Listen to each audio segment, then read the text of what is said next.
Hello and welcome back to Transvox. And with me today, Chloe Kelly is joining me. Different to Jenny, a bright smiley face, and there's no peculiar outfits being worn today. So it's lovely to see a big smile and a pair of headphones staring back at me on the screen. Hi, Chloe. How are you? I am really good, thanks. And I'm really happy to be here. So thanks for inviting me on. It's an absolute pleasure. Looking forward to hearing more about you. Well, look, Chloe, tell us a bit about who you are. Okay, well, I'll start by saying I'm transgender. And I didn't realize I was trans until I was 45 years old. Wow. My egg cracked in October 2023. And I started hormones in January 2024. Well, So, that's fast. yeah, so I'm like 2.5 years into the journey. I think as soon as I realized that I was trans, I wanted the rest of my life to start straight away. Mm. I'd been so sad for most of my life up to that point that as soon as I realized why I'd been so sad, it was like, well, let's get this fixed as fast as we can.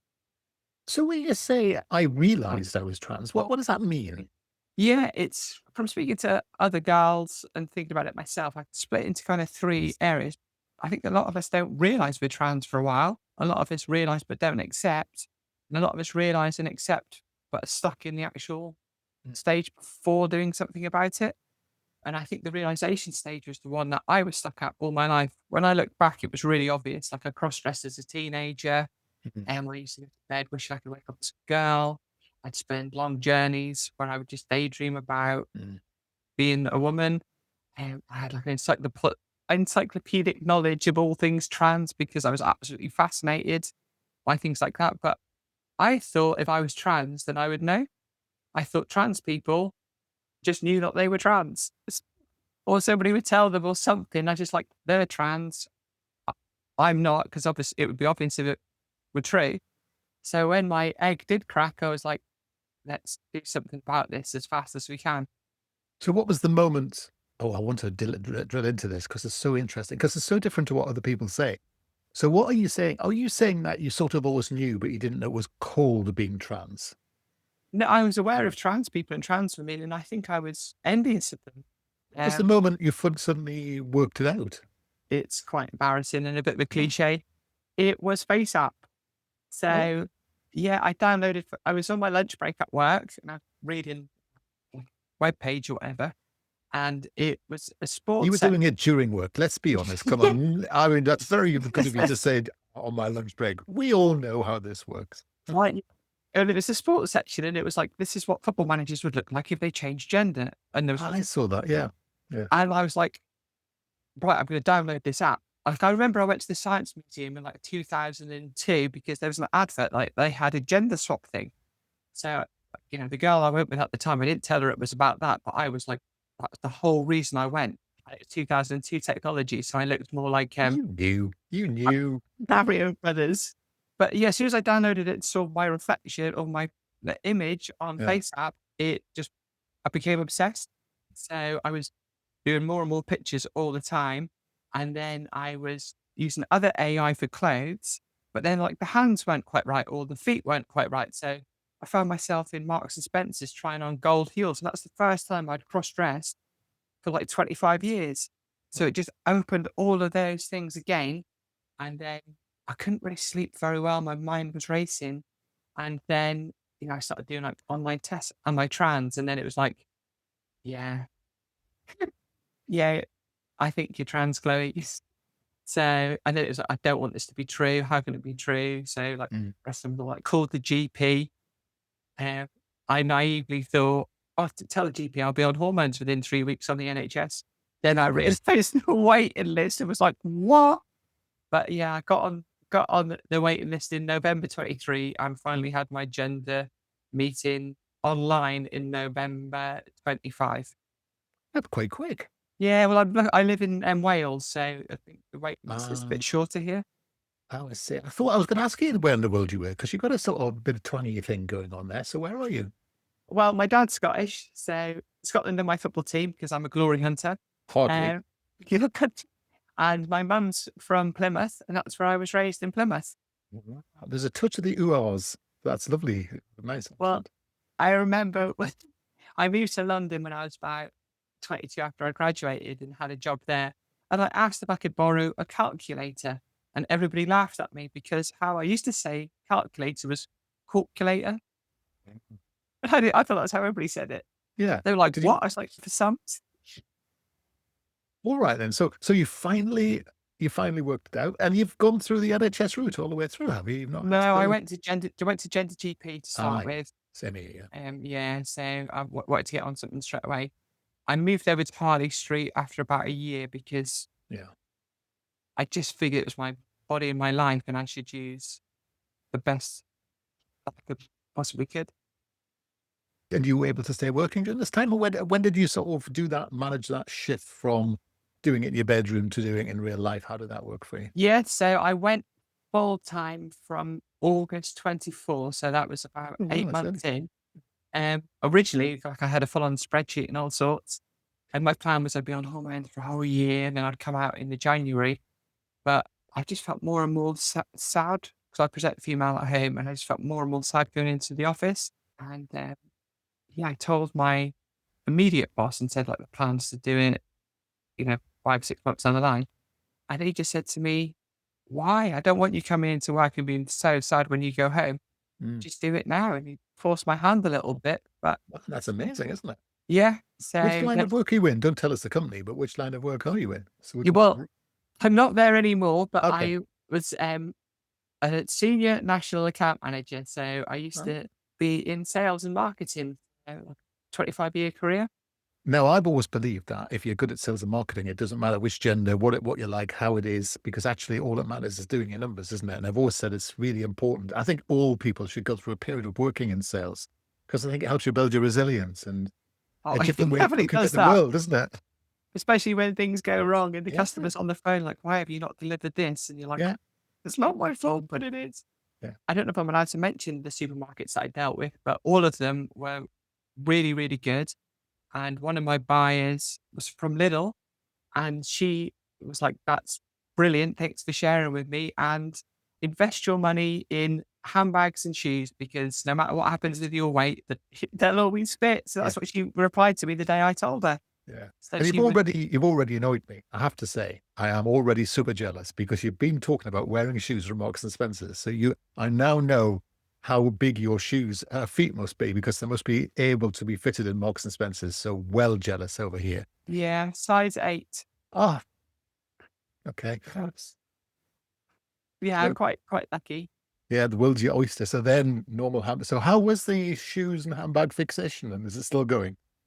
Oh, yeah. My Imelda Marcos period is probably over, but yeah, I've probably got a lot more than I need. Mm. But one thing that I've written about, and the article should be going live anytime soon in Metro, is that I was never tall before. Like I was 5'10" and a half. I was average height. I never considered myself short, never considered myself tall. Mm. Since transitioning, I am now a tall woman. Oh, So it's, when I go walk into a room, I'm generally one of the taller women in there. And I found myself stooping a little bit. I find myself not wearing heels as much because I don't want to be significantly taller. yeah. So I love shoes and like wearing heels, but it's like, well, I'm going to stand out a bit more. Mm. And then I end up wearing flats. So, and I think I've shrunk as well from measurements. So I think I'm more like 5'9.5" now. Well, that's nothing to do with hormones, so it must just be to do with I think it's the pelvic tilt, isn't it? pelvic. Yeah, I don't know about that. I always found that quite hard to work out Yeah. physiologically. But then there you go. Well, congratulations on shrinking and having smaller feet. Not that I'm envious at all. Oh, my feet have not shrunk though. Neither of my hands. I'd heard that that could be a thing, but that's quite happens. Well, they're doing hand jiving now. Very good. All right then. So that's your journey, and that's brilliant. And it's lovely to see you living life and feeling better. Because I'm assuming you feel better. You seem very jolly, and you've got a lovely sort of radiant aura around you. So, I was at the headphones. Did you hard to It tell? could be the headphone. Bloody massive. I'm not sure they're working very well either. Well, But yeah, the first thing I felt, like I felt happy, but the big thing for me was relief. Like I've mm, said that to a lot of people. It was just the relief of doing it and getting to be me. But joy, I definitely had, and I was happier than I'd ever been. I'd say it's more in the last 3, 4 months or so, where my like default setting is now kooky and joyful and happy. rather than my default used to be miserable and sad and bracing Mm. myself. So I kind of realized I didn't have to live in that box of misery anymore and I could choose joy. And I think I needed to go through the process to get to that point. I don't think I could have woke up on day one of starting hormones and said, I'm going to start practicing joy now because it wouldn't have worked. Yeah. I But it's would that have whole thought thing, that. isn't it? The reason we are miserable and depressed and all those anxious and all those things often is because we not living our authentic lives. That's the challenge, isn't it? Yeah. And as I said, I didn't realize it. So I just thought, I thought it was the rat race that made me depressed. So I thought I need to save and retire early. And Mm. I was getting more and more insular. So it's like, I'm going to save and retire early and then almost Mm. become a hermit and people would Mm. just leave me alone then.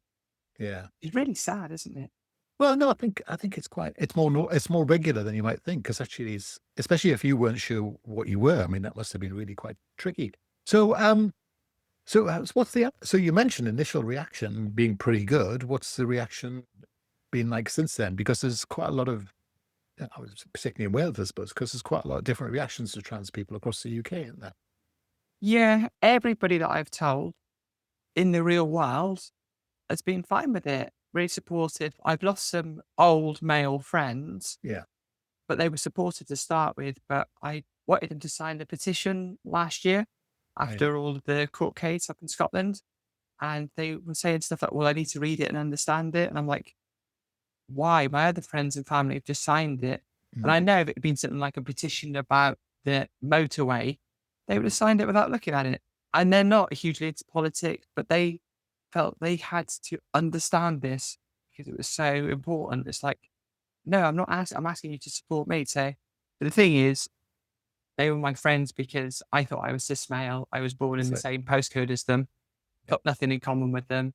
And so it's not having to be obliged to carry on talking to them to keep the friendship alive is actually quite a good thing. But there's, But there's, a little, there's a little theory of friends, isn't there? Friends get you to a certain point. And actually, what yeah, we often do is we often hang on to friends for too long because we've lost the ability to make new friends. And of course, being trans gives you a whole new community to sort of buy into if you want to stay in the trans community. Many people don't, of course, do they? yeah. Well, I went to Leeds First Friday in, That's a long way from Cardiff. oh, it took forever to get back on the Saturday. It took forever to get up on the Friday as well. And obviously British trains aren't the best on the Friday Mm. afternoon. But it was so much fun and it really felt like I found my tribe. So Mm. I loved it. Really, really enjoyed it. But like most of my friends now are females. So I think I always had social dysphoria as well. Right. And it's so much easier to go on a night out with girls. I don't need to drink or anything like that. Whereas to go on a lads session, I'd like drink 10 pints. I'd make a complete fool of myself just because I was so uncomfortable. Yeah. It is. It is weird. I mean, I always think being trans in a male environment gives you sort of a superpower because you can sort of figure out, you understand more, don't you? Oh, yeah. It's really, it's peculiar when you see it on both sides. Yeah, it's definitely, and it's quite hard because people quite often say, like, what are the strangest things that you've noticed? And you notice so much, but sometimes to articulate it, you kind of forget them. Like, the one thing that shocked me the most is how you're either highly visible or highly invisible to men. So Yeah. they either really stare at you, which is really disconcerting, or you just don't exist. Yeah. Like, they will walk into you on the street if you don't move out the way. Mm. And when I presented male, that would never happen. I can't remember how it worked, but you sort of make eye contact somehow and you work out who's going to move. Now, Did you notice any changes at work? Because I noticed that idea of being much less important. yes, it wasn't as strong as I'd heard other people saying because I'd been there for so long. I was quite a senior member of the team that kind of helped a little bit. But yeah, I definitely, I'd say more of my social interactions. I feel I get talked over now, um, get mansplained to, and my opinions don't seem to be as valid or interesting as they used to be. Although I But think they're way better. that's almost the ultimate validation in a funny sort of way, isn't it? That, Yeah. being treated like a second. Well, it shows what it's like to be cisgender female, doesn't it? Because actually people So really, frustrating. really don't understand. I mean, I noticed my own privilege disappearing because as a man, you just have it, don't you? Yeah, and you don't. The thing is, you don't realize you've got it either. Exactly. The ignorance. Yeah. And of course, how could you not be ignorant? Because how can you see it from another person's perspective until you've tried it? That's the thing, isn't it? I even get people sometimes as some of the charitable work I do, to spend a day as a trans person. And they don't even get it then because they're so busy either being, completely self-exposed and terrified, or, Yeah. having a lovely time and thrashing around and saying, this is fantastic. Ooh, I've got boobs and all that sort of nonsense. Yeah. And so it's actually quite hard to really see it from another perspective. And I think that's why it's so important to listen to all these different perspectives, even including the people that disagree with us, because the only way to find out about the world is actually to talk to people who are not like ourselves, isn't it? Yeah. I totally agree with that. It's trying to see it from other people's perspective.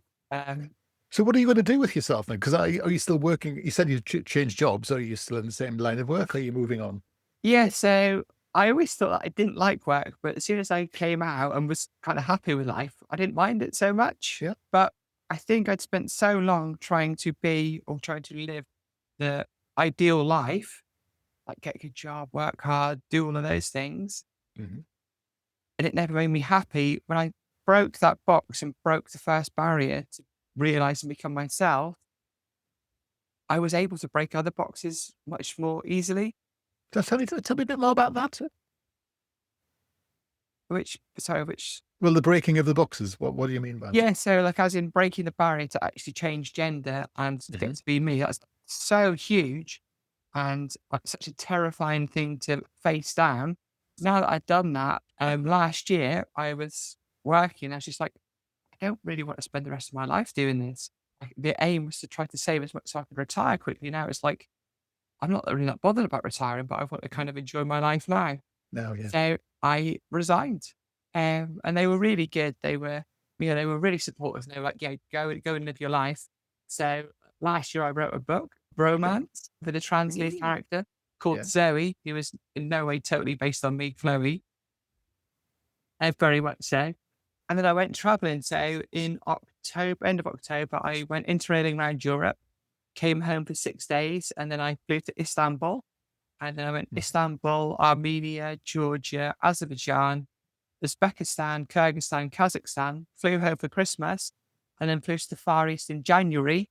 I went to Taiwan, Japan, South Korea, Vietnam, and flew home via Mhm. Bangkok. It sounds like you stayed there for 10 minutes because, oh, it sounds a bit like Race Across the World because you were there for Well, the latest series of Race Across the World, pretty much everywhere they went to, I'd been you've on my been. travels, Oh, which was how wonderful. bonkers. So how did you find so I assume you've done all the legal documentation and everything. So how did you find the traveling thing? Was it just complete Yeah, it was nothing? mostly fine. Borders and all of that were absolutely fine. I say that, but the Kyrgyzstan to Kazakhstan border, that was terrifying. I didn't get like clocked or treated strangely because I was trans, but it was like the Wild West. It was not quite Was it? scary. Yeah. Yeah.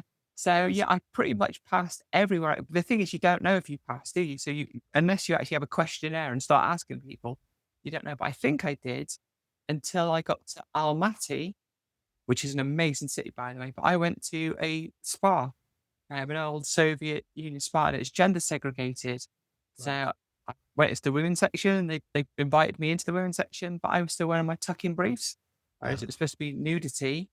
And it sounds so stupid. I was absolutely fine. I was getting slightly funny looks because I was wearing the briefs, but I was supposed to have a massage, but somebody stole my massage spot. But because I said the word someone's stolen, Oh, because of translation, they thought I was accusing somebody in the building of stealing something. oh, And then they started really scrutinizing me. It's like, she's quite tall. She's wearing the briefs. She's got beautiful but very small boobs.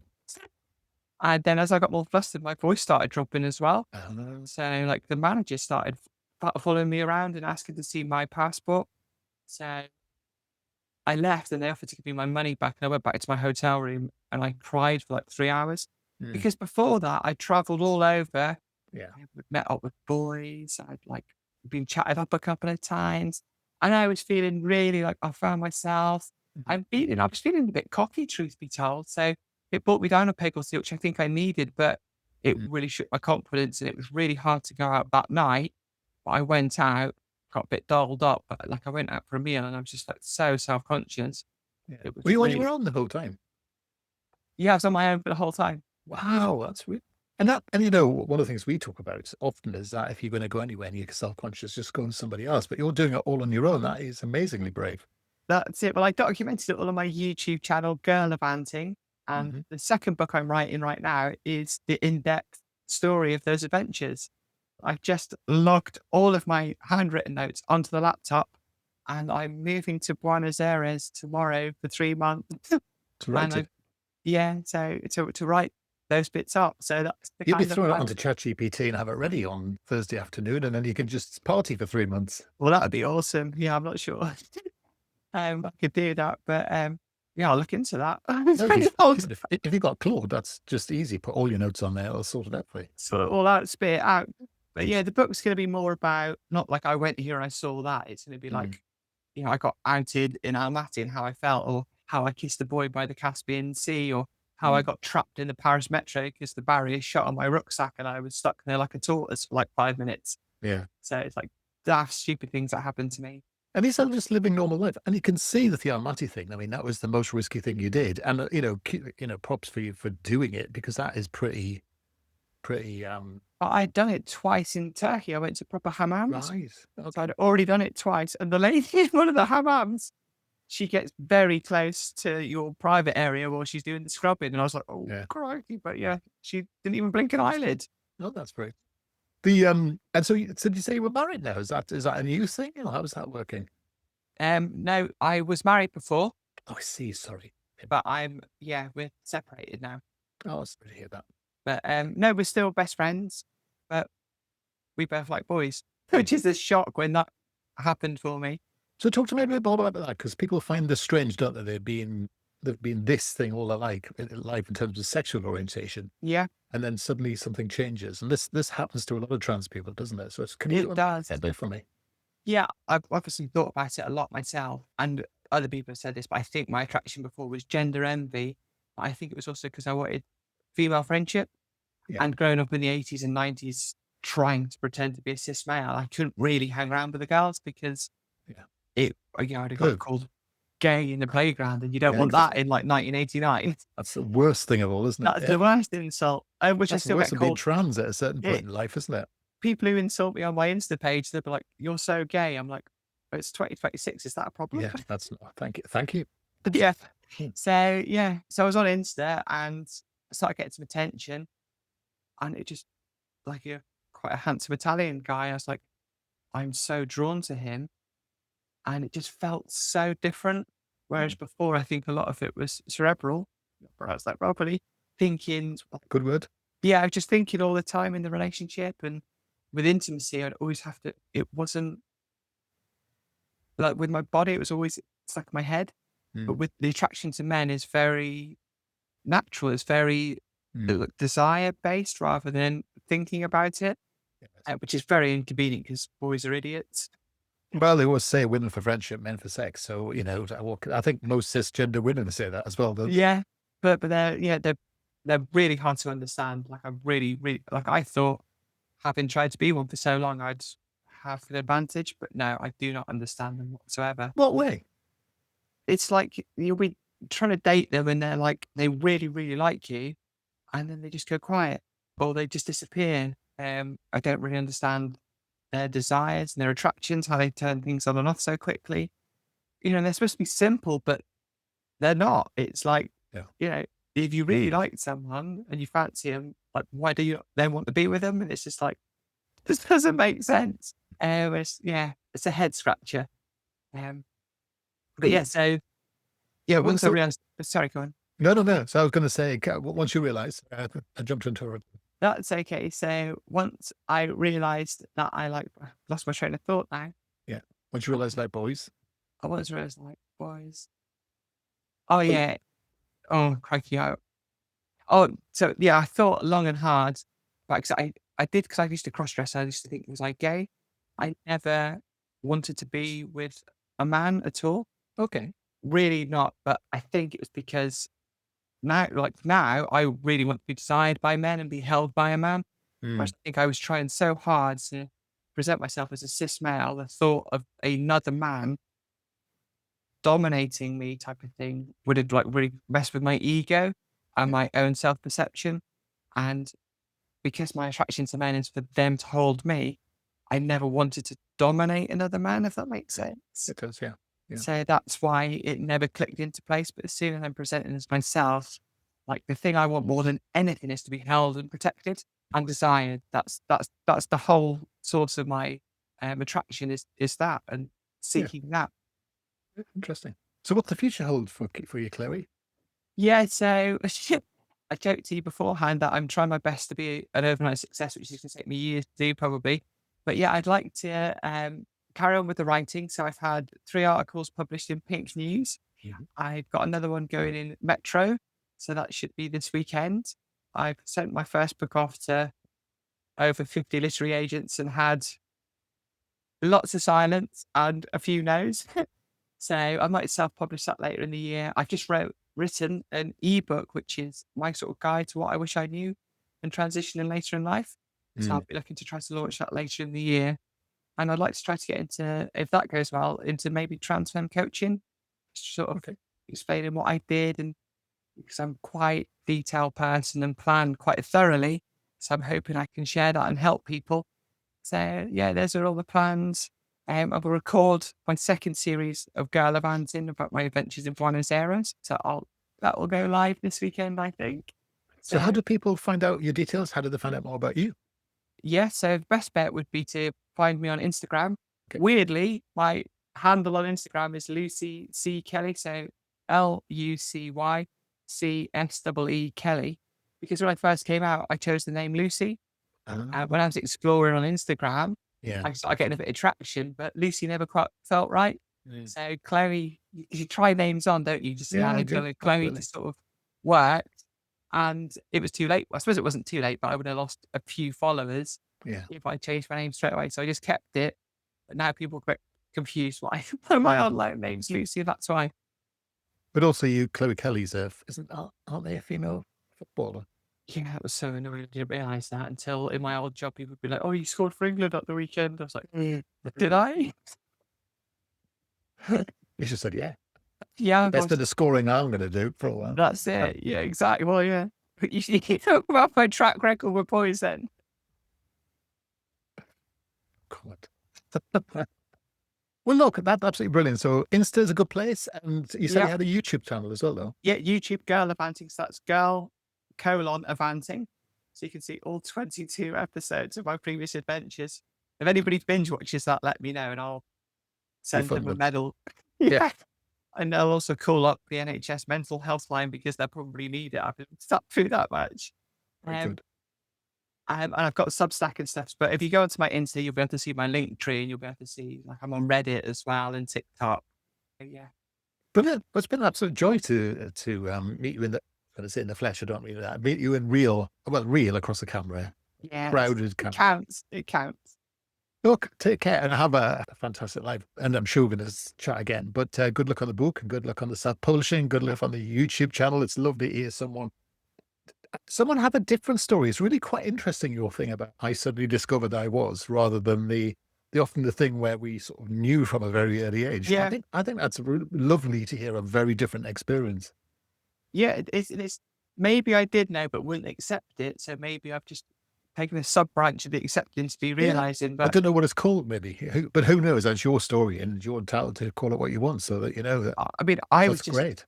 convinced I was a cis male. I was gripping onto that lifeboat with dear life. But yeah, I've never heard of being a cis male a lifeboat before, so there you go. that's it. Well, I'm going to stop there because there's a terrible joke in my head, so I'm going to stop that right there. Well, I'm thinking of Jack in Titanic not being able to get on that door. Chloe, been a joy. Take care. Thank you so much. Bye.